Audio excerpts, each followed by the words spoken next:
Hello and welcome back, everybody. In this lecture, we're going to be looking into a very important topic within social psychology, something that we call prosocial behavior. You might call it on your own being nice or doing stuff for other individuals. What we're going to be doing in this very first lecture is really laying the groundwork for a lot of substantial research that's been done on this that we're going to be covering, well, mostly in the second class. That being said, after we do come up with some terms and concepts that I want you to be aware of, we will be addressing some really interesting research that's been done historically on this topic in this lecture as well. But before we get to all of that, I do want to just help us first define what it is we're looking at. And to do this, one of the things that I often find is very helpful is to have us think of tangible examples relating to this concept of prosocial behavior. So what I'd like you to do is pause this video for a second or two and think about some things that you can recall where either somebody's done something nice for you or you've done something nice for somebody else. There are lots of different ways that you can go with this. These do not have to be monumental examples or very specific things, but what I'd like for you to do in this reflection moment is just have a running list of some things that you think would be linked to prosocial behavior so we can look at those later on. So please do pause me here and then move on to the next slide after you've thought of some examples. Okay, my hope is that right now you did pause and have a chance to reflect on some examples of things relating to prosocial behavior. Now in your heads, you have this list of things that you've done in kindness for others or others have done in kindness for you. And if we have those things, what we can do is then tie them to the scientific terms that social psychologists use to explain this phenomenon. All of the examples you've come up with are almost certainly examples of something that we call prosocial behavior. Social psychologists define this as any act that we commit that's in some way benefiting another individual. A classic example of things that I've seen students list before are studying for an exam with somebody else or carrying a book bag of another classmate. These types of things occur very often. Many people will commit prosocial acts on a regular basis within each and every day. But there are different types of prosocial behavior that exist that have gained some attention and also some debate over the years. One type of prosocial behavior that's been looked at extensively and sometimes accidentally used as synonymous with prosocial behavior, even though those doing research on this feel that that's not an appropriate thing to do, is this topic of something called altruism. Altruism is when we're committing a prosocial act, but when we're doing it, we are doing it in a way that either is coming at a cost to us or definitely in a way that has no foreseeable benefits to us when we're committing these acts. The classic example of an act of altruism that's often cited in textbooks is of firefighters that ran into the burning buildings in New York on 9/11. Now, this obviously makes altruism look sort of like a sensationalized thing that never happens. That's something we're going to talk about a little bit later in debating it, but I don't think we need to go to that extreme to think of ways where people might help others without really expecting to get anything in return. It's important to note here that, as I talked about before, all acts of altruism are acts of prosocial behavior. That's just kind of inherent. But not all acts of prosocial behavior qualify as altruism. And anytime we're doing something and we expect some type of benefit from it, or maybe we just expect things to even out, well, then that's technically not an act of altruism. And this might lead you to ask, well, what could lead us to be prosocial or maybe even commit acts of what looks on the surface like altruism?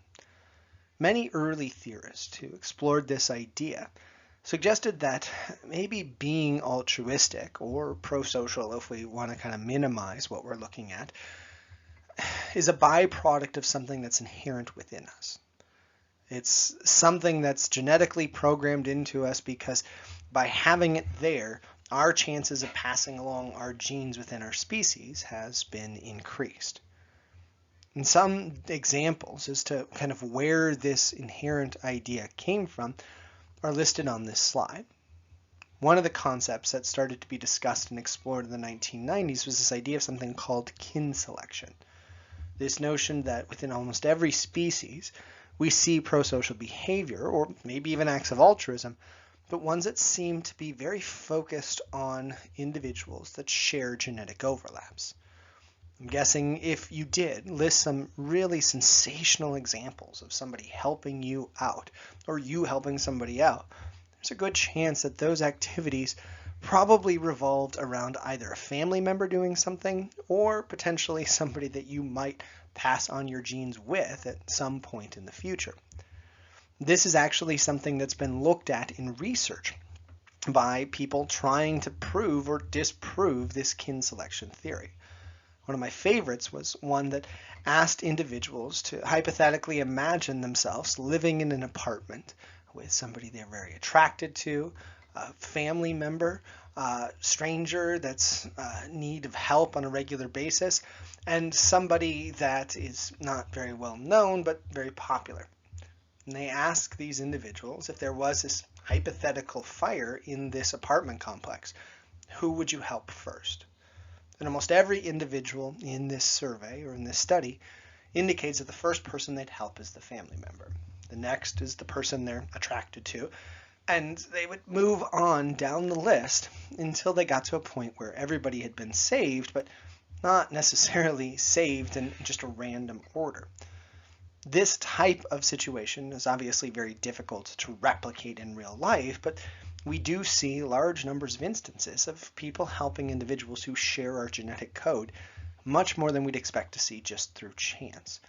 And there's even some other more kind of uncomfortable topics that we're going to discuss in the aggression section that show that when people do not share our genetic overlap, not only are we less inclined to help them, but we're more inclined to actually increase our acts of aggression toward them.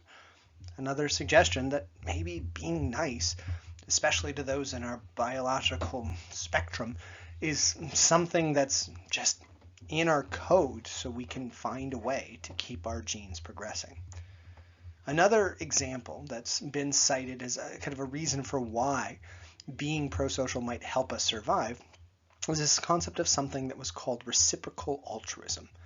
This notion that if we do find ourselves in a society of people that are all biologically inclined to help others, that society has an increased chance of surviving.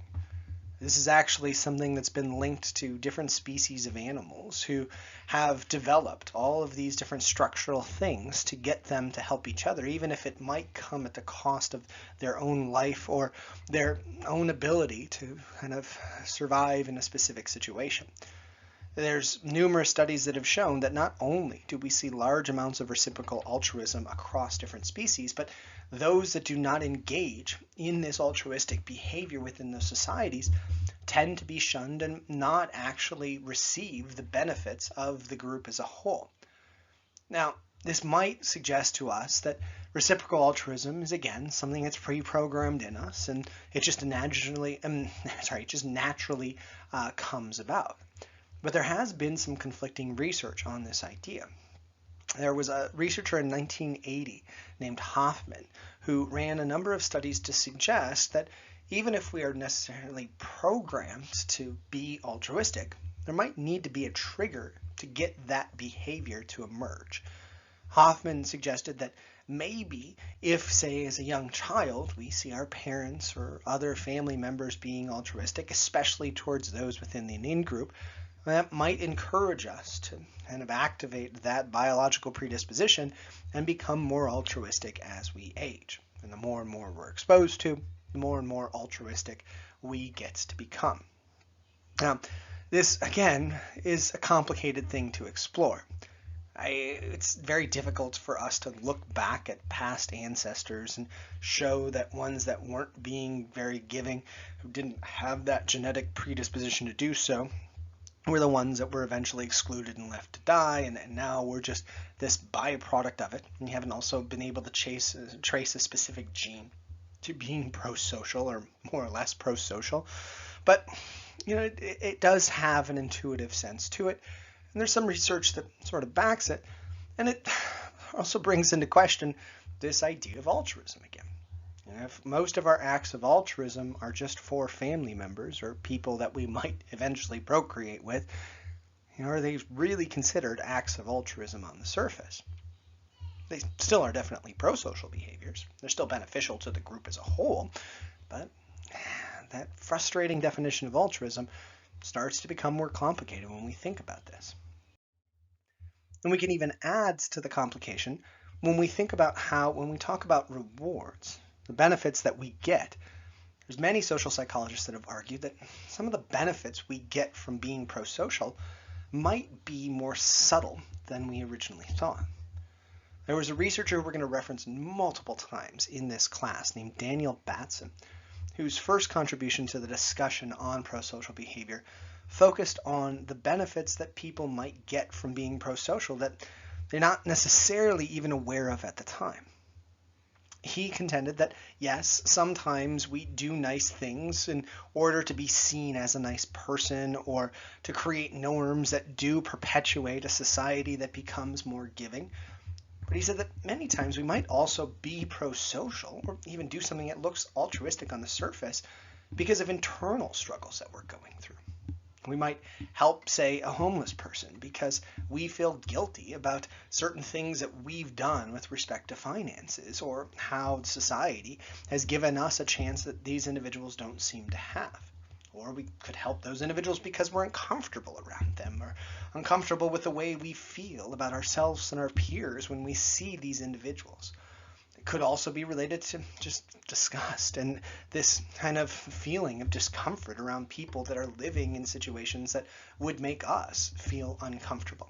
So we help them not just because, but because there's a very specific internal motivation to help these individuals.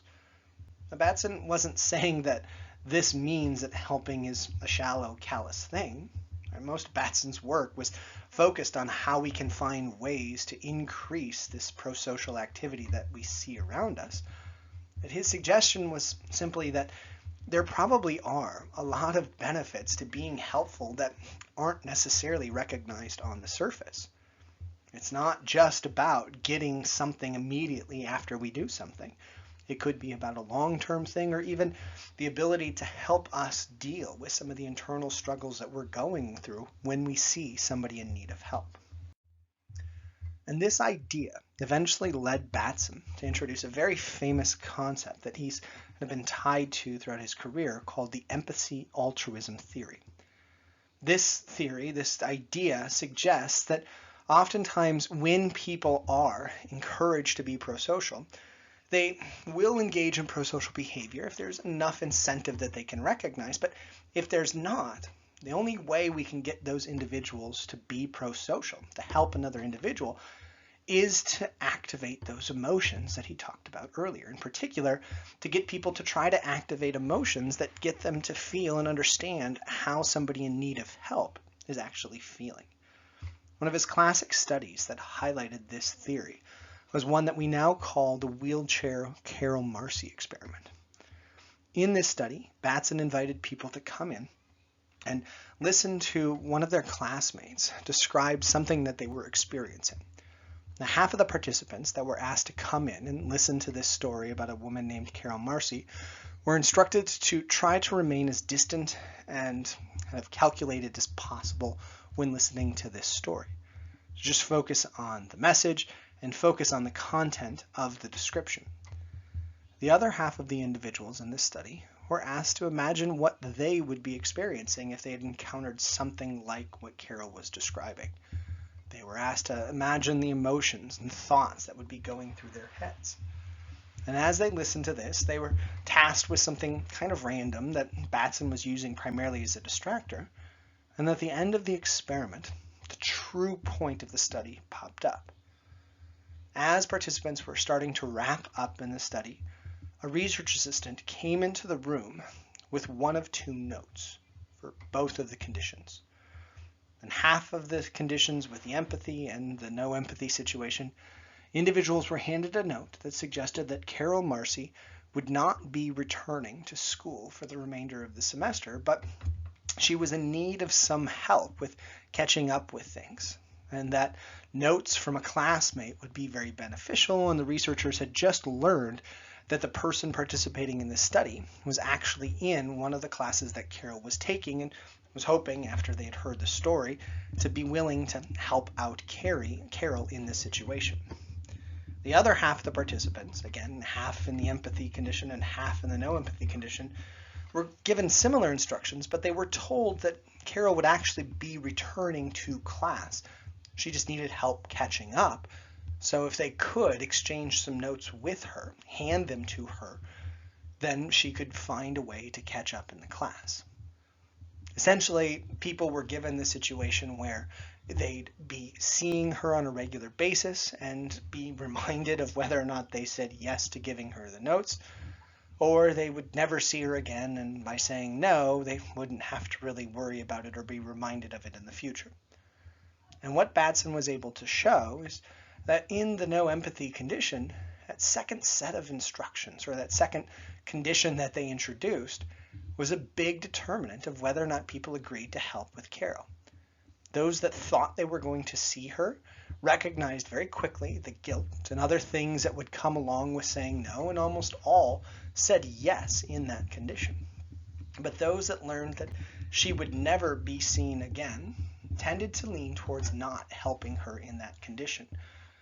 Another iteration of this study that Batson ran that was talked about in the book also involved the research assistant knowing whether or not this person would help or not, and knowing what was being asked of them. Again, the more and more the kind of weight of saying no was put on somebody, the less and less likely they were to say no. But if they could remain anonymous and they could not be reminded of things, many individuals who were asked to be cold and calculated when listening to Carol Marcy's story ended up saying no. No, they wouldn't take the notes, or no, they wouldn't engage in that extra work to help out this classmate. But again, this was just in the no empathy condition. Batson found that almost every single participant, when encouraged to imagine what Carol Marcy was feeling, tended to agree to share their notes with her, regardless of whether or not they would see her or just be handing off the notes to some third party that would eventually get them to her. And this really highlighted a key component to when we become prosocial. When we do have this enticement to activate emotions, to think about things, we tend to become much more giving to not only our own kin, but large numbers of individuals that are in need of help. And this brings us to another interesting topic.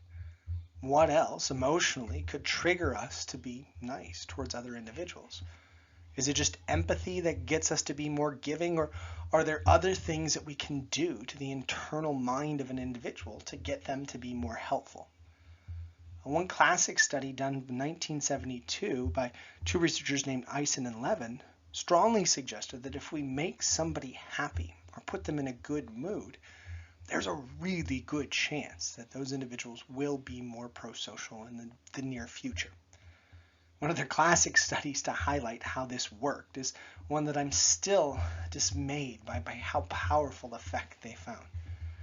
In this study, they'd have people just randomly, unknowingly volunteer for this study by going into a phone booth at a mall. Obviously, nowadays we don't have many phone booths around, but in 1970, many individuals who needed to make calls when they were at malls or other public places would use phone booths. They'd put in a little bit of change, dial a number, and based on how long that call was, they'd get back a certain amount of money. Now, in this study that Eisen and Levin ran, what they did to kind of create this weird mood effect is they'd wait for people to go into the booth. When these people would come out, they would drop a pile, they would have a research assistant drop a pile of manila envelopes a specific distance away from these individuals, essentially giving them a chance to help or not help this person that had dropped the manila envelopes. But before these people walked out, they had embedded something that created in some individuals a good mood and in others just kind of no mood at all. In half of the conditions of this study, what they did to just lightly inflate the mood of individuals was they put a dime in the coin exchange slot that was there. If you were around in 1970, you would probably recognize very quickly what doing that would do. When people would make a call back in the 70s on these phones, you would hear coins clink down after the call had been finished, and everybody, almost everybody at least, would inherently do the same thing. They'd reach into the change slot to see if anything had fallen out of the change slot. And for people in this one condition where the dime was placed there, they'd get that little emotional boost of finding a dime.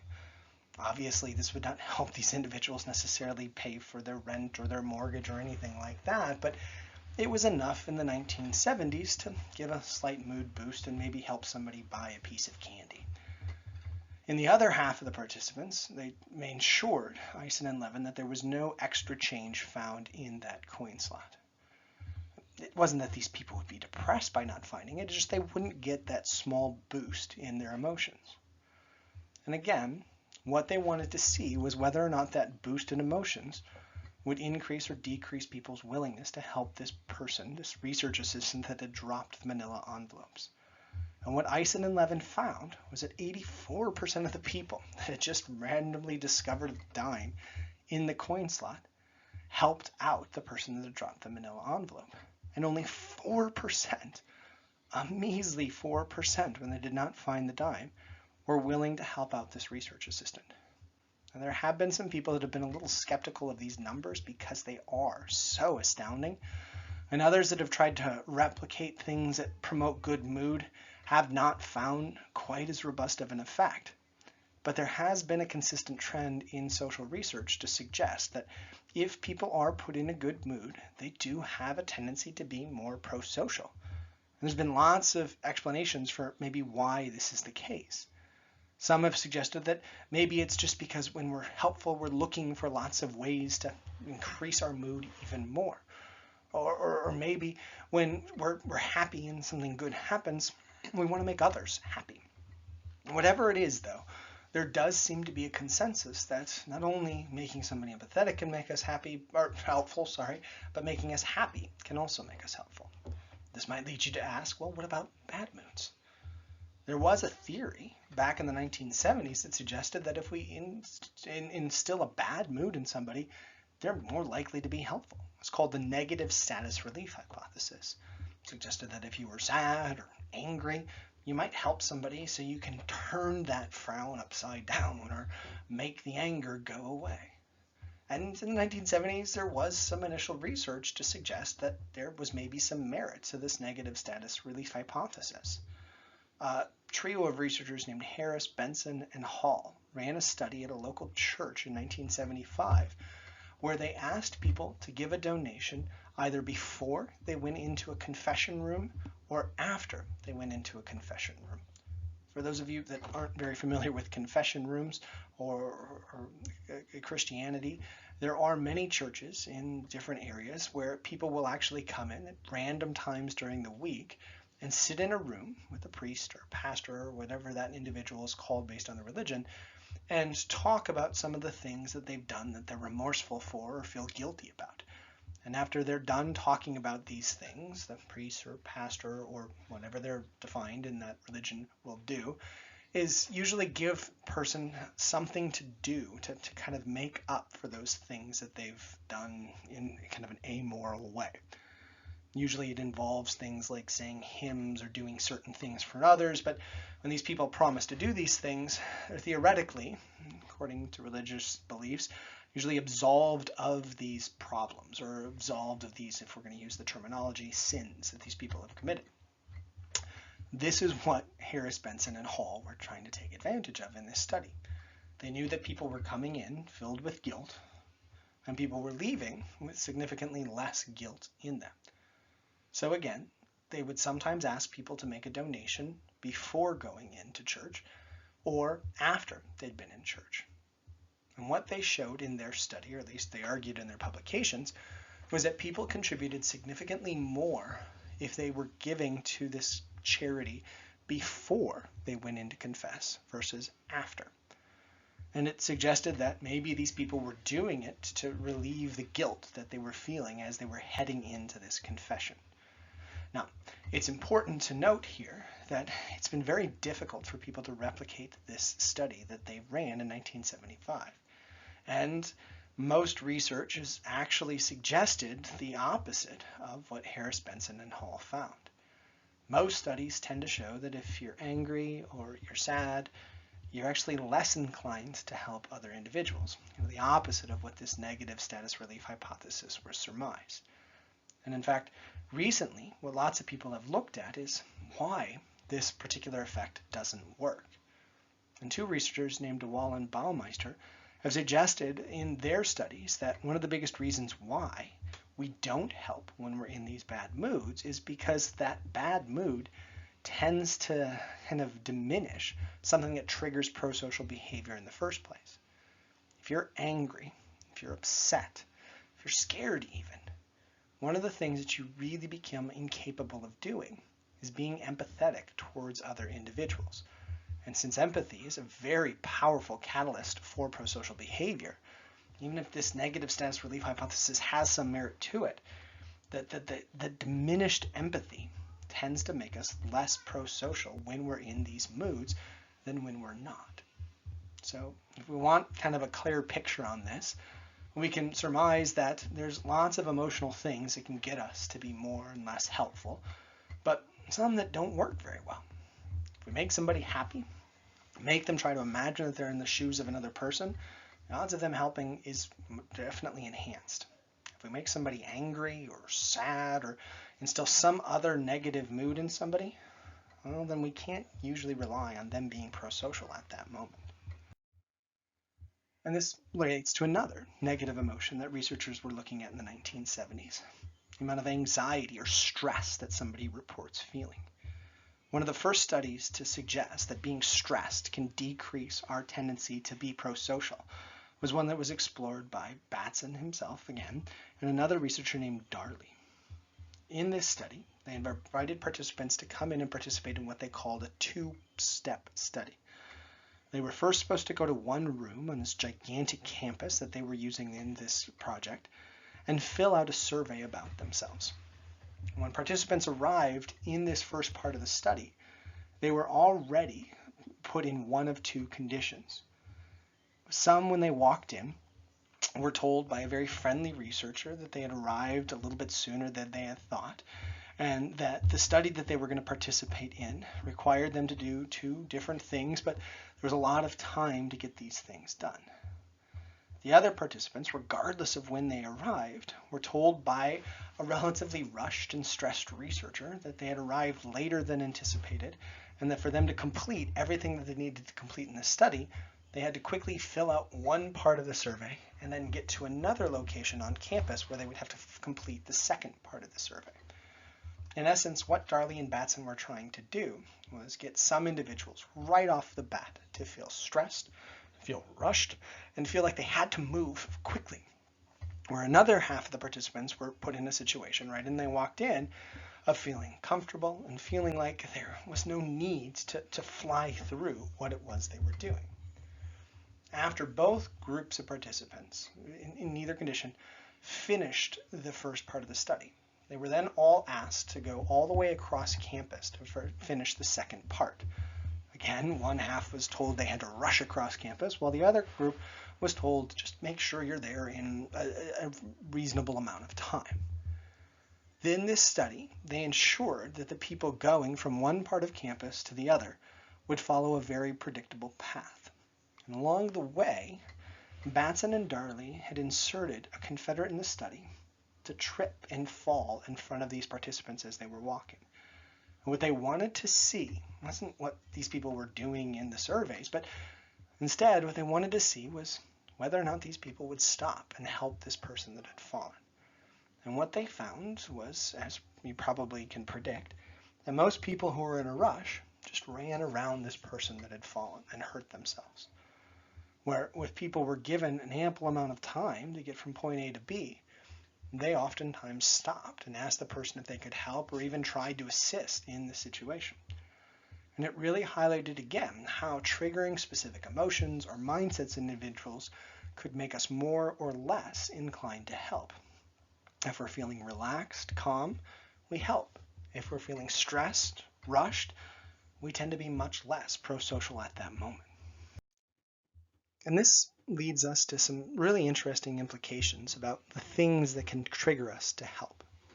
But another area that we started to go to in the 1970s wasn't whether or not we kind of evoke helping behaviors in individuals, but what led to so many individuals who had an opportunity to help not to help another individual.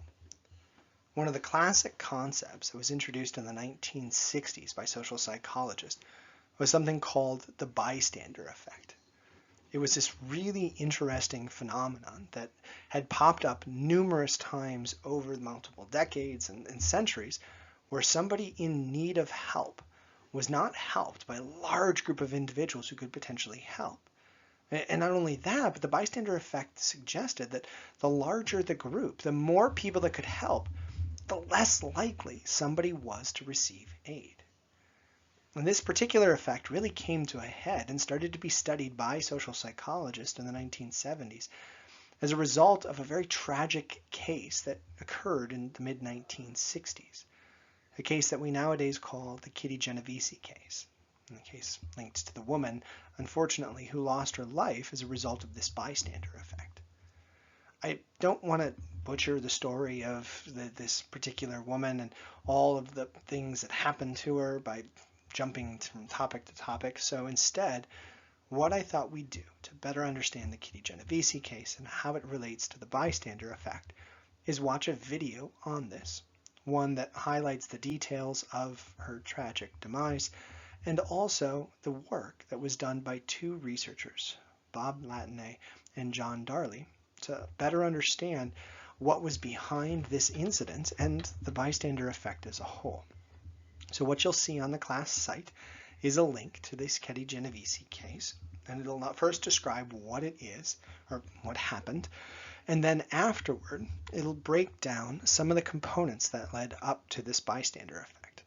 I believe the person that's actually in this video is not Bib Latinay, but instead John Darley.